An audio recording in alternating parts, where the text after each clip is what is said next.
Tennessee WildCast is live on the air with the latest on hunting, fishing, boating, and all things outdoors. Make welcome your host, drummer, and outdoor expert novice, Jason Harmon.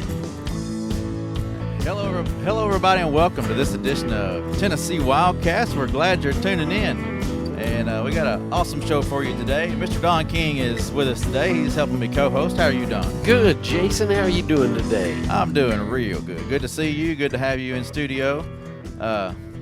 Good to be talking about fishing today. Yeah, excited about what we're going to be talking about. Even though hunting season's around the corner, it's time to talk a little fishing because the fishing regs comment period's coming around, and want to let everybody know about that. That's right. Yeah, we want to get everybody's input, and also, I mean, there's a lot of great, fall fishing coming up. So just want to, remind everybody to get out there and take part.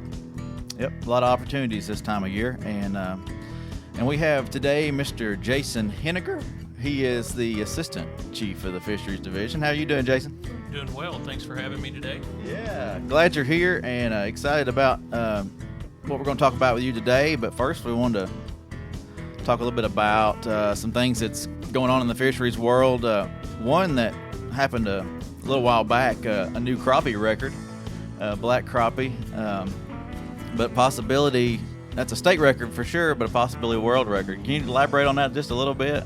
Yeah, Lionel Ferguson caught a 5.7 pound black crappie, and that was verified through genetic sampling that we did here at the agency. And he's moving forward with the process of making sure that that's the world record as well, GFA world record. So awesome. We're excited about that, to add another world record to the list in Tennessee. So. Yeah, and that was caught on a private lake in private pond in Loudoun County, or Loudoun, Tennessee. So anyway, some people, don't like that, but that's okay. Well, we have a lot of controversy over private versus public lakes, but anytime you can grow a state record size fish or even a world record size fish, it's not an easy task. We grow a lot of fish in our hatcheries, but we seldom see any fish, and us feeding them every day. Right. We very seldom see fish that would be a state record. A few in our trout hatcheries, but it's a really hard thing to do with all the disease and the life span of these fish being fairly short. It's extremely hard to do, and it should be recognized. The state record program is really not a competition. A lot of people like those bragging rights. Yeah. But it's really just a way to say, okay, here's the biggest fish in Tennessee, here's where they're caught, and we're proud of what we produce in the state of Tennessee. So yeah, well, that's awesome. We're going to be talking a lot about what's going on, or what just happened in the commission meeting here the other week, and that's going to be a lot of the topic today. But also we wanted to discuss what's biting right now. If somebody wants to go out and start fishing today and throughout the next week or two, and it's starting to cool off a little bit, but what are they going to be catching? What are they going to be chasing this time of year? Well, I think bass fishing kind of gets hard during the summer with the warmer temperatures and a lot of the boat traffic and recreational boating that goes on. But bass fishing should start to pick up with cooler water temperatures. Shads should start to come back shallow and stay there a little bit longer during the day, and those bass will follow those shad back in. Been hearing of some white bass and striper catches. It's been kind of tough this year with the cooler water temperatures we had that extended farther into spring, and then all of a sudden it got hot on us, and water temps came up, and fishing got tough pretty quick. But it should start to pick back up as those water temperatures cool this fall. So. And Don was taking some notes earlier. There was interesting stuff going on at the commission meeting. Pretty cool stuff on habitat that we're doing on some of the agency lakes. Yeah, that's right. The director, the South Central Regional High School director of Bass Nation, made a presentation and was able to tell the commission and all who were watching about a $5,000 award that we will be able to use and grant back out to volunteer groups to help improve habitat in our lakes. Yeah, Mr. Jake Davis, he's part of that BASS Nation for Tennessee there, and leads that high school regional group down there around Timms Ford Reservoir and Woods. And they've done a lot of great work, and we've worked with those guys for many years down there. But they received a $5,000 conservation grant from AFCO and BASS, and we're planning to put that toward furthering that project there on Timms Ford and possibly Woods as well.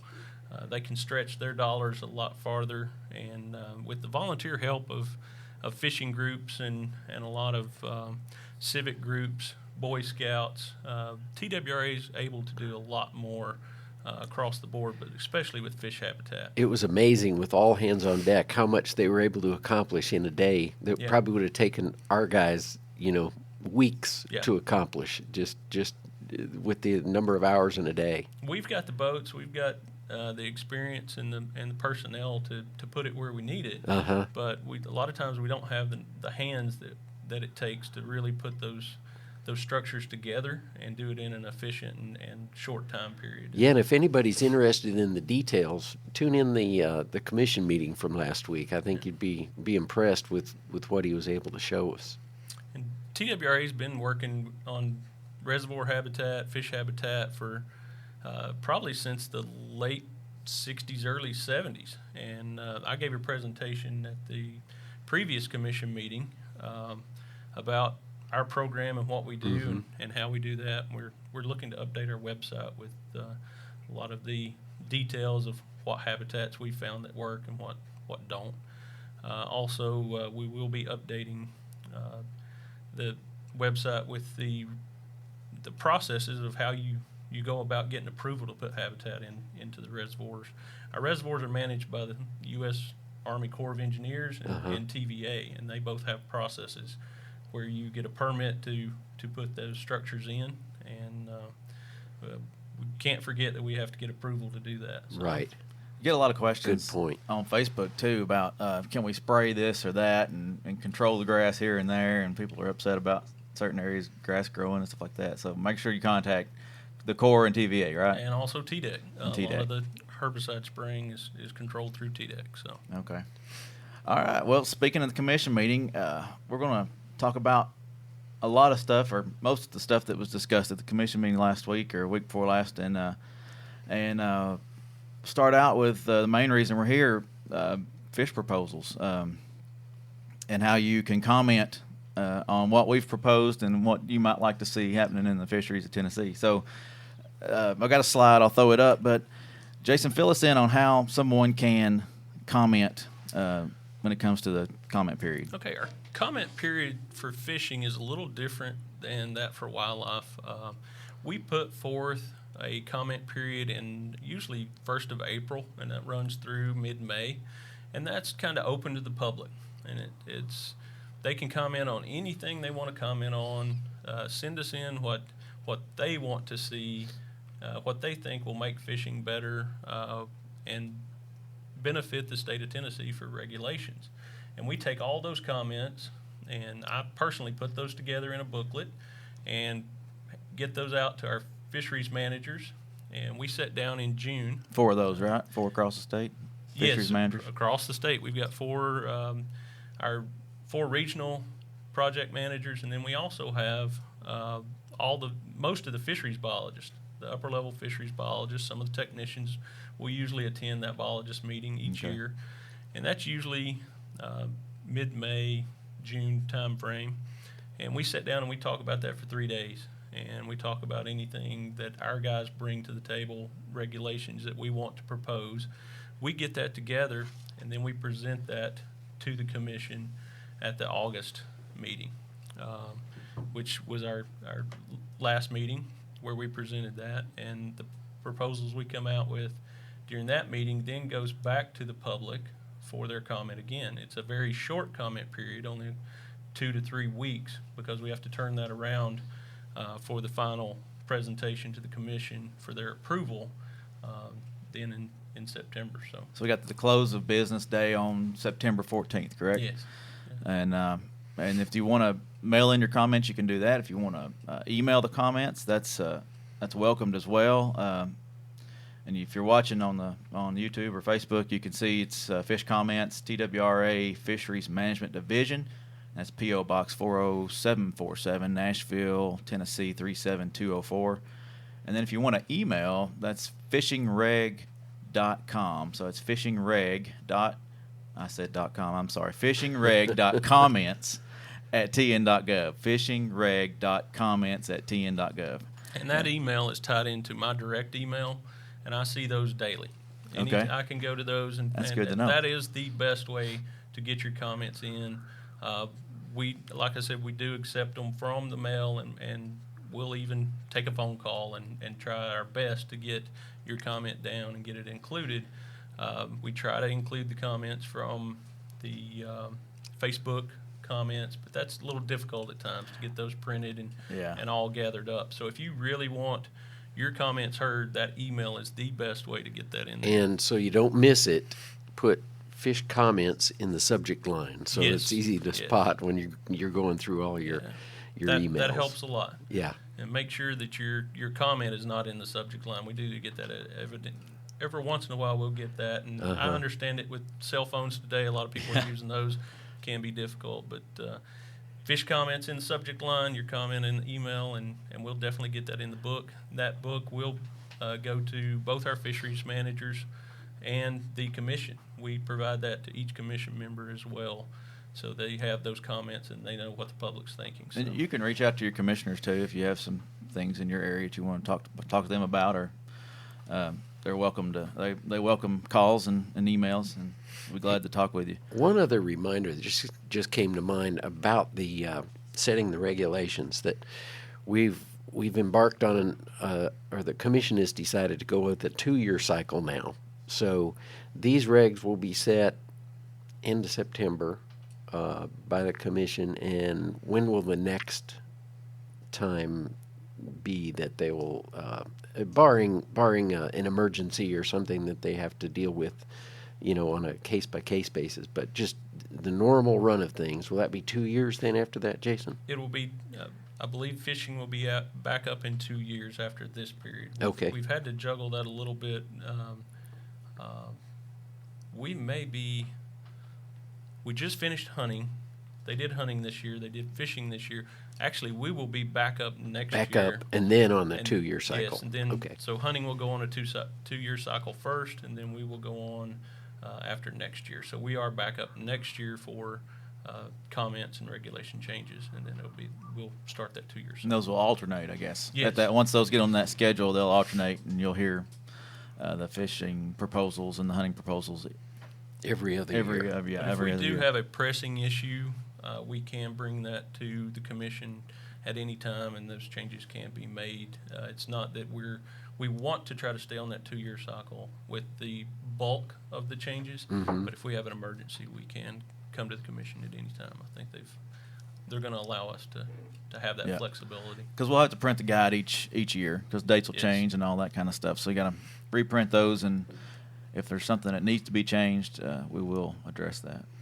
And I just want to remind everyone, the guide is not the book, the Bible for fish regulations. Oh, it's not? No, it is not. There is changes to be made each year, and there's mistakes that happen there. If you really want to know exactly what that regulation is, you need to go back to that proclamation, the sport fish, the bait, the commercial, and the commercial fishing and commercial muscling, to really know exactly word for word what that regulation is.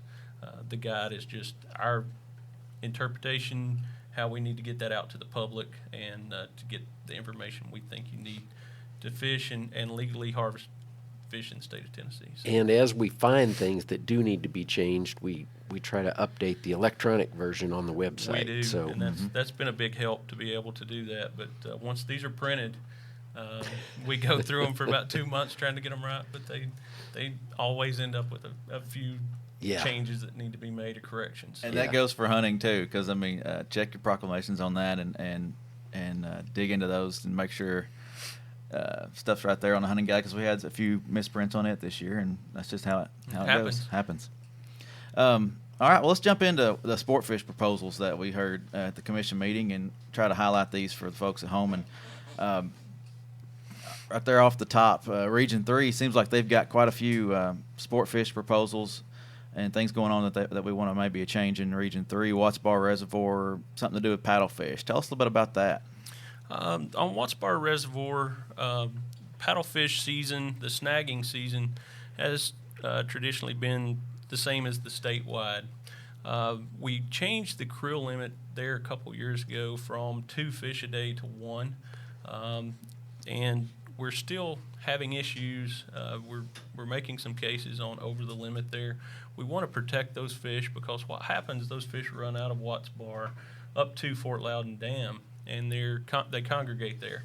They're restricted in movement upstream by the lock and dam. They can get through the lock at times, but with the operation of that lock and dam, they are restricted there below Fort Loudon Dam.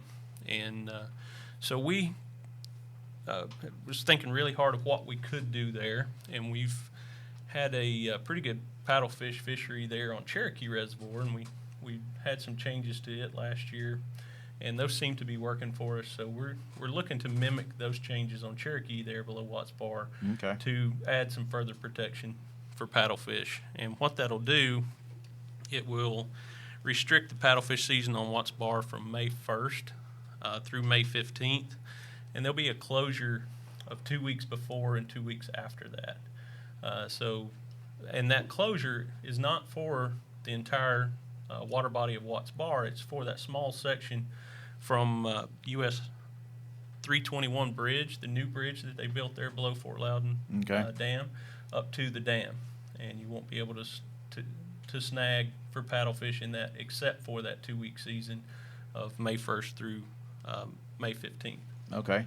And then let's see, there was some stuff on Big Lost Creek, Gopher Creek, and Spring Creek, Greasy Creek. Those are some cool names. What's going on there? It's in tributaries in Polk County. Those creeks have been under.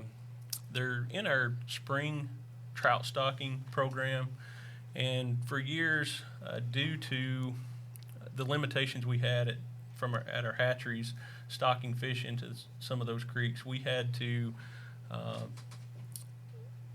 ask for some assistance from our law enforcement folks, and our law enforcement agents would help us out in hauling some trout into those creeks and stocking them on Thursdays and Fridays. Mm-hmm. And just like Tellico, those are very small roads up there in that area. There's around those creeks, and access is kind of limited. So we wanted to take some of the pressure off, so we closed it on Thursday and Fridays. And then the fish were ready for everybody to go up there on Saturday and Sunday and enjoy their weekend. Right. With some of the changes we made at our hatcheries, we feel like that we can handle those stockings, and that we're moving forward with taking that off and allowing a little more fishing opportunity in those streams. And so opportunities on the Thursdays and Fridays. Yeah. Okay. So awesome. And they'll be managed under our statewide trout, our wild trout regulation, just like a lot of the streams in Cherokee National Forest. So. Okay. And then up in Tellico, let's look. There's a Tellico-Citico permit requirement. Dates for Tellico River for its confluence with the Turkey Creek upstream to the north, or to Tennessee, North Carolina state line. So what's all that about right there? Well, we've experienced a lot of issues with warming water there in the Tellico area over the last probably 5 to 10 years.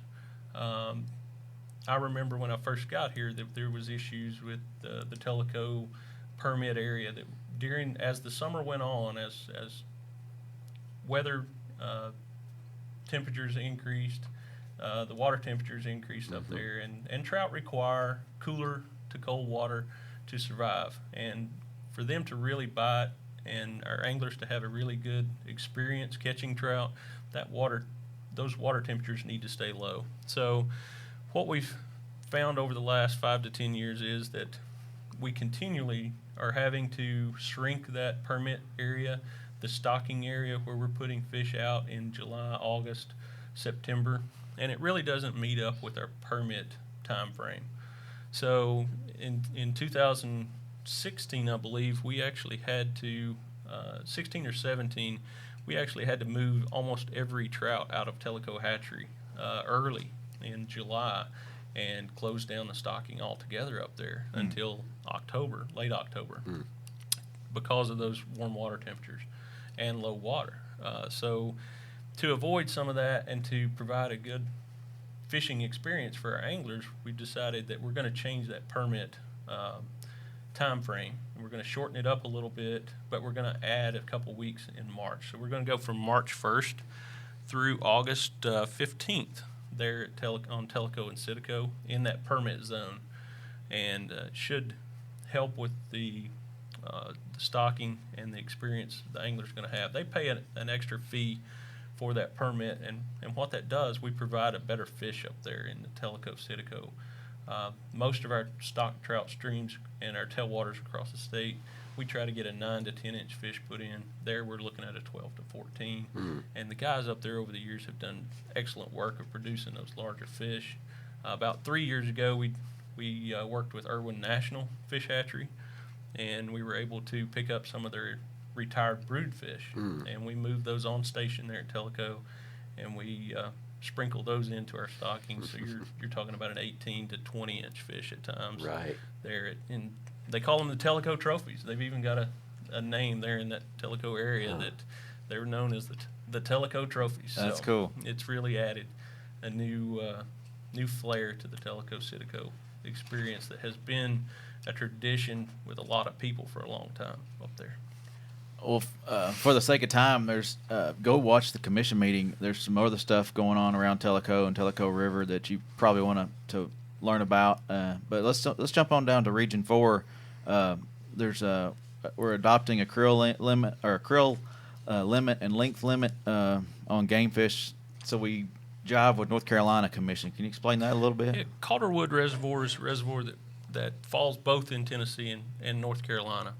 And most of the access is located in North Carolina. And so we've had a couple of regulations that's been different over the years there. And we just feel like we're working more with North Carolina to allow access through our reciprocal license agreement. And we just felt like it'd be a good time to go ahead and adopt the regulations for the majority of the reservoir and go ahead and manage those under the North Carolina regulations. And it just makes it simpler for our anglers and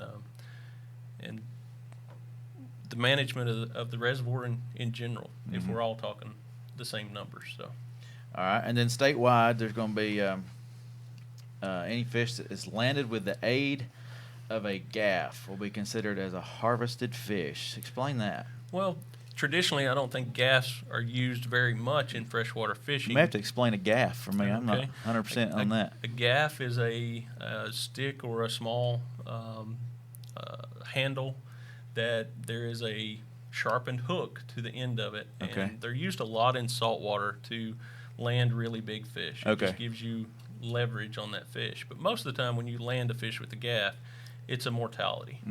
You're going take to it home. You have decided that you're going to take that fish home. It's big enough that you need a gaff. You're going to take that fish home and you're going to harvest that fish. It's not meant for catch and release. So we've been made aware that there's been use of gaffs when, especially during the snagging season, when you're snagging these big paddlefish, and you want to make sure you get them in because you've not got them lipped in the mouth. You may have them lipped in the tail or wherever. Right. And we've been made aware that people are using gaffs. And with our no call, when you decide you're going to harvest that paddlefish or that fish you've snagged under the no call, we don't want that fish to be injured any more than it was during the process of catching it. Right. And when you decide, okay, I'm going to cull that fish, or I don't want to harvest this fish now, I want to continue fishing, and especially with the one fish limit. So we've decided that, okay, if you decide you need to use a gaff, then you need to harvest that You've fish. committed. We don't want Yeah. you to injure that fish beyond the point of a good, safe release, and then release it back. So Okay. we feel like if you decide you need to use a gaff, you've decided that you need to harvest that fish at that point, and it becomes part of your krill. Right. All right. Awesome. Well, for the sake of time, also, we're about to run out of time, and we're going to have to rush through these, or at least you can go online and watch the commercial fishing part. But let's hit the bait proposals, because that's a big thing. And that's an important one. And we've got a few questions coming on Facebook about Asian carp and that kind of thing. And then some of this bait stuff hits some of that, probably some of those questions. So just elaborate on our bait restrictions that we're trying to put into effect to even help stop Asian carp from coming into some waters. Okay. As more and more Asian carp move into the Tennessee and the Cumberland rivers, we're starting to see some smaller fish. We're not seeing really small 3-4 inch fish. Those 3-4 inch Asian carp really look a lot like gizzard shad, threadfin shad, and possibly skipjack at small sizes. And the way that shad are harvested with cast nets and shad scoops and things like that, there's the possibility that you would get those small Asian carp. And what we don't want is people going to these areas where we have shad and Asian carp intermixed, collecting those and then moving them during a fishing trip or something like that to one of our tributary impoundments that they have no other way of getting to.